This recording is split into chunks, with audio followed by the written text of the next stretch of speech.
batata na bamama bantwenya bakento pia babakala mbota beno ya kele ntangu beneke kuizaka landa bantsangu ya ndinga Kikongo na mabanière télévision. Nzila kena tatamana na kusukuka samuna kukotisa mfumu ya impa kekuza diatisa kizunga beto ya Kongo Central. Ina bakuzaka pona na bantubidi ya nkango ya kizunga na beto kilumbu ya ivwa ya ngonda mai ya mvula ya beto kele. Belofuit zaba eti na manima ya bantodolo yango. Mosi na kati ya bantu ya hivwa ndaka nuena kita kimfumu mekantibaka kavembuta. Dio mindongala kwendaka funda kuna na inzo ya zulu ya bazuzi ya kizunga beto ya Kongo Central. Ya baki bugulaka coup d'appel. Nyanso ina samuneti bakuza buisa bantodolo yango bakuiza yantikila yao na ebandeli samuna yandi bantubidi ya nkango baina vandaka ba monikisi ya nkango samuna kupona mfumu ya impa lutaka na kudi ya mbongo na bau ya bakibugilaka corruption bakuzaka poni na mfumu ya impa mekanti na manima ya kutala pe kufimpa mambo ya mutindo ya melutila bazuzi ya inzo ya zulu ya kizunga beto ya Kongo Central meka tukana kuzenga nkanu lukano bamebaka eti bamekuza ndima bantodolo ina inzo ketalaka mabantodolo kuzaka bimisa kilumbu ya ntete vandaka kilumbu ya ivwa ya ngonda mai bamekuza tuba eti mfumu ya impa ya kizunga ya Kongo Central yakele mbutagiba ndundungidi.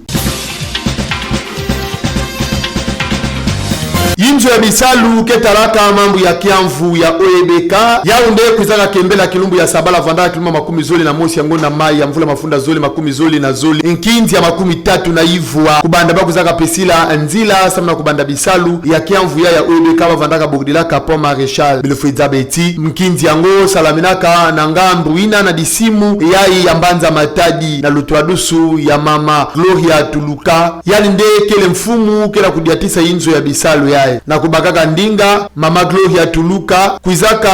tubila mambu kena kupesaka bantu pasi mingi esamna ina metadila kiamvu yai ya 722 metre na inda na yao pe 12 metre to pe 10 na zole na largeur na yao samna ina metadila mutindo ya foti kotisila mbongo mfumu ya ntete ya OEBK kuizaka baka pedia kadiambu yango samna kukindisa bisadi nyoso ya inja bisalu ya OEBK na kuisala kisalu na mutindo mosi ya mbote samu eti mbote ya nkangu ya monana pia inti ya beto na manima na yao bakwenda kabula bansaka ya mutopi nyoso ya samna kukembela nkinzi yango.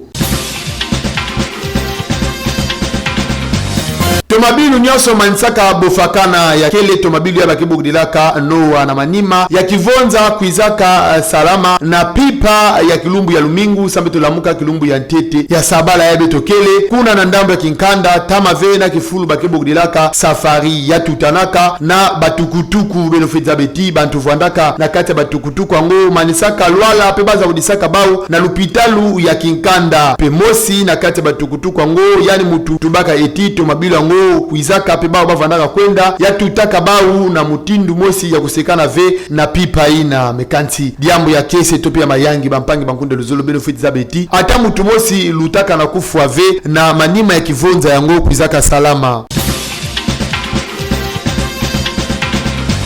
Kipakapaka vandaka nata fumu ya inti Felix Antoine Tshisekedi Chilombo pe bantu ina landaka yandi na kento na yandi yaunde kuindaka kita kuna na kifulu kepipilaka bampepo na ndambu ya Bujumbura kuna na ndambu ya Burundi ya vandaka kilumbu ya sabala kilumbu ya makumi zoli na mosi yango na mai ya mvula mafunda zoli makumi zoli na zoli ya vandaka na tangu ya manima midi tata Felix Antoine Tshisekedi Chilombo bakuizaka ya mbayani na kukita na mpepo na ministre ya inti ya Burundi ketalaka mambu ya bainti ya kinzenza pe bakuizaka kota na batomabilu bakwendaka tikuna na inzo ya kimfumu ya inti ya Burundi okuna nde bakuizaka solola na kundi na yandi buta Evariste Ndayishimiye bakuizaka sala ntangu mingi ya kusolola na yandi kuna na kifulu anike yambilaka banzenza na yandi ya lokumu bilofuiza baiti nyoso ya kele samna kuvutusa banguizani na bainti nyoso zole na ndambu ya mbanza Kinshasa pe na ndambu ya Bujumbura bilofetiza bali yake ti banzietolo yai kuizaka banda kilumbu ya sabala vanda kilumba makumi zoli na mosi ya ngonda mai mekuiza manisa kilumbu ya ntete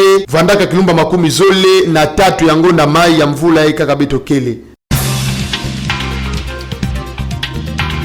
beno nyoso landaka beto matondo mingi awande beto mekuiza manisina bansangu ya beto na ndinga ya Kikongo beno bikana mbote.